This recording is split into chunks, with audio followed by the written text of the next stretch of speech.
ಇಷ್ಟ. ಆ ಟೈಮಲ್ಲಿ ನಿಮ್ಮ ಸೊಸೆ ಇದಲ್ಲ ಪಲ್ವಿ ಅವರು, ಆ ಟೈಮಲ್ಲಿ ಅವ್ರು ತೊಗೊಂಡಂಥ ಧೈರ್ಯ ಇದೆಯಲ್ಲ ನಿಜಕ್ಕೂ ಮೆಚ್ಚುವಂಥದ್ದು. ತುಂಬ ಗ್ರೇಟ್ ಅವಳು. ಎಷ್ಟು ಚೆನ್ನಾಗಿ ಧೈರ್ಯ ಗಿಡದೆ ಇವ್ರಿಗೇನಾದ್ರು ವ್ಯವಸ್ಥೆ ಮಾಡಲೇಬೇಕಲ್ಲ. ಸುಮ್ಮನೆ ಹತ್ಕೊಂಡು ಕೂತ್ರೆ ಕಣ್ಣೀರಿಗೆ ಏನೂ ಶಕ್ತಿ ಇಲ್ಲ, ಅದು ಏನೂ ಮಾಡಲ್ಲ. ಸುಮ್ಮನೆ ಇನ್ನೂ ನಮ್ಮ ಧೈರ್ಯನ ಕುಗ್ಸಿ ಹಾಳು ಮಾಡುತ್ತಷ್ಟೇ ಅಂತ ಅವಳು ಏನು ಮಾಡಿದ್ಲು, ಒಂದು ತೀರ್ಮಾನ ತೊಗೊಂಡ್ಲು. ಮನೆಗೆ ಹೇಳಬೇಕು, ಇವ್ರನ್ನ ಕರ್ಕೊಂಡು ಹೋಗಬೇಕು, ಏನಾದ್ರು ತೀರ್ಮಾನ ತೊಗೊಂಡು ಎಲ್ಲರೂ ಓಡೋಗ್ಬಿಟ್ಟಿದ್ದಾರೆ. ಅಷ್ಟು ದೊಡ್ಡ ಹರಿವು, ಎಕರೆಗಟ್ಟಲೆ ಪ್ರದೇಶ ಅಂತ ಎಲ್ಲ ಓಡೋಗ್ಬಿಟ್ಟಿದ್ದಾರೆ.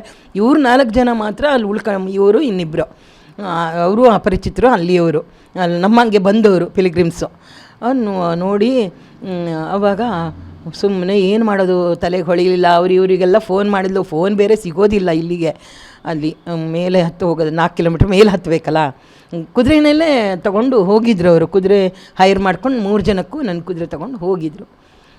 ಆಮೇಲೆ ಒಂಥರ ಪಟಾಕಿ ಸೌಂಡ್, ಏನೋ ಒಂದು ಕಡೆ ಆರ್ಡ್ರ್ ಮಾಡಿ ಮಗುಗೆ ಏನಾರು ತಿನ್ಸೋಣ ಅಂತ ಆರ್ಡ್ರ್ ಮಾಡಿ ತೊಗೊಳ್ಳೋ ಅಷ್ಟೊತ್ತಿಗೆ ಕರ್ಕೊಂಬ, ಅವ್ನು ಕೂತಿನ ಸುಸ್ತಾಗಿದೆಯಲ್ಲ ಊಟ ಇಲ್ಲದೆ, ಕರ್ಕೊಂಡು ಬಾ ಅವನನ್ನು, ಇವರೆಲ್ಲ ಒಟ್ಟಿಗೆ ತಿನ್ನೋಣ ಅಂತ. ಅಷ್ಟೊತ್ತಿಗೆ ಪಟಾಕಿ ಸೌಂಡ್ ಕೇಳ್ದಂಗೆ ಆಯ್ತಂತೆ. ಅಯ್ಯೋ ಪಟಾಕಿ ಇದೆಂತ ಪಟಾಕಿ ಸೌಂಡ್, ಯಾರೋ ಬರ್ತಡೇ ಮಾಡ್ತಿದ್ದಾರೆ ಅಂತೆಲ್ಲ ಅಂದ್ಕೊಂಡು ನೋಡೋತ್ತಿಗೆ ಅವಳು ಒಂದು ಹೆಜ್ಜೆ ಇಟ್ಕೊಡ್ಲೆ ನಮ್ಮ ಮಗ ಬಿದ್ದುಬಿಟ್ಟಿದ್ದಾನಂತ ಅಲ್ಲೇ ನೆಲದ ಮೇಲೆ. ಇವ್ರಿಗೆ ಏನಾಯಿತು ನೋಡಿದ್ರೆ ಒಬ್ಬ ಹಿಂಗೆ ಶೂಟ್ ಈ ಥರ ಇಟ್ಕೊಂಡು ನಿಂತ್ಬಿಟ್ಟಿದ್ದಾನಂತೆ. ಆವಾಗ ಅವಳಿಗೆ ಅರಿವಾಯಿತು ಸಿಚುಯೇಷನ್ನು. ಅಯ್ಯೋ ಶೂಟ್ ಮಾಡಿದ್ದಾನೆ ಅಂಥೇಳಿ. ಆವಾಗ ಮುಂದೆ ಹೋದ್ಲಂತವಳು, ನನ್ನ ಗಂಡನ ಸಾಯಿಸ್ಬಿಟ್ಟಿಯಲ್ಲ, ಹಿಂದಿಲ್ಲ ಅವಳಿಗೆ, ಹಿಂದಿ ಚೆನ್ನಾಗಿ ಬರುತ್ತೆ, ಮುಜೆ ಮಾರ್ದು ಅಂತ ಅವಳು ಮುಂದೆ ಹೋದ್ಲಂತೆ. ಆವಾಗ ಮೋದಿಕೊ ಬತ್ತಾವ್ ಅಂತ ಹೇಳ್ದ ಅವನು. ಮತ್ತೆ ಮುಂದಿನ ಜನನ ಹೊಡೆಯಕ್ಕೆ ಹೋದ. ಇವನು ಒಂದೇ ಒಂದು ಶಾಟ್ಗೆ ಅವನು ಹೋಗ್ಬಿಟ್ಟಿದ್ದಾನಂತೆ. ಇವಳೆ ಕೈಯೆಲ್ಲ ತಿಟ್ಕೊಂಡು. ಮಗನೂ ಆ ಥರನೇ ಹೋದವನು, 2 ಹೆಜ್ಜೆ ಮುಂದೆ ಹೋದವನಂತೆ ಅವನ ಹತ್ತಿರಕ್ಕೆ ಏನಾದ್ರು ಮಾಡೋಣ ಅಂತ. ಆದರೂ ಅವನು ಮತ್ತೆ ಅಮ್ಮ ಒಬ್ಬಳೇ ಆಗಿಬಿಡ್ತಾಳಲ್ಲ, ನಾವು ಅಷ್ಟು ದೂರ ಇದ್ವಲ್ಲ, ಅಮ್ಮಂಗೆ ಮತ್ತೆ ಏನಾರು ಆಗಿಬಿಡುತ್ತೆ ಅಂತ ಹೆದರ್ಕೊಂಡು ಅವನು ವಾಪಸ್ ಬಂದು ಇಬ್ಬರು ಒಬ್ರಿಗೊಬ್ರು ಸಮಾಧಾನ ಮಾಡಿಕೊಂಡು ಆಮೇಲೆ ಒಂದು 3/4 ಗಂಟೆ ಮೇಲೆ ಒಂದು 2 ಜನ ಬಂದು ಅವರು, ಅಮ್ಮ ನೀವು ಇಲ್ಲಿ ಇರಬೇಡಿ ಮತ್ತೆ ಬರ್ತಾರವರು, ಬನ್ನಿ ನಿಮ್ಮ ಕೆಳಗಡೆ ಕರ್ಕೊಂಡೋಗ್ತೀವಿ. ಅದು ಹೆಂಗೆ ಅವ್ರನ್ನ ನಂಬಿ ಬಂದ್ಲು ಅಂತ ಗೊತ್ತಿಲ್ಲ ಅಂದ. ಅದನ್ನು ಇವತ್ತು ಹೇಳ್ತಾಳೆ, ನಿಮಗೆ ಇಲ್ಲಿ ನಡೆಯೋಕ್ಕೆ ಬರಲ್ಲ, ತುಂಬ ಕಲ್ಲು ಮುಳ್ಳಂತೆ, ಬೇಕಾದ್ರೆ ಎತ್ಕೋತೀವಿ.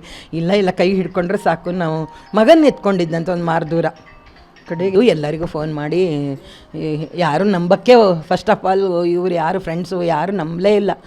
ನನಗೆ ಗೊತ್ತೇ ಇಲ್ಲ, ಮುಂದ್ಗಡೆ ನೋಡ್ತೀನಿ ಆ ರೀತಿ ಜನ ನಿಂತು ಬಿಟ್ಟಿದ್ದಾರೆ. ಎಂತಾಯ್ತು ಆ ಸಂದರ್ಭದಲ್ಲಿ ನಿಮ್ಮ ಸೊಸೆ ಬರ್ತಾರೆ, ಮಗ ಬರ್ತಾನೆ, ಬಾಡಿನ ತೊಗೊಂಡು ಕೆಳಗೆ ಬರ್ತಾರೆ.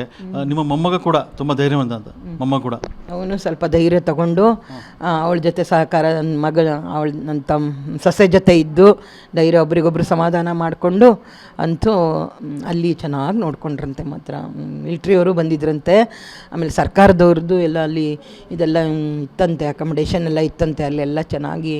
ಆಮೇಲೆ ಅವಳ ಅಣ್ಣ ಇಲ್ಲಿ ಬ್ಯಾಂಕ್ ಮ್ಯಾನೇಜರ್ ಆಗಿದ್ದಾರೆ ಅವರು ಹೊಸದುರ್ಗದಲ್ಲಿ. ಅವ್ರದ್ದು ಕೊಲೀಗ್ ಅಲ್ಲಿದ್ದಾರಂತೆ ಕಾಶ್ಮೀರದಲ್ಲಿ.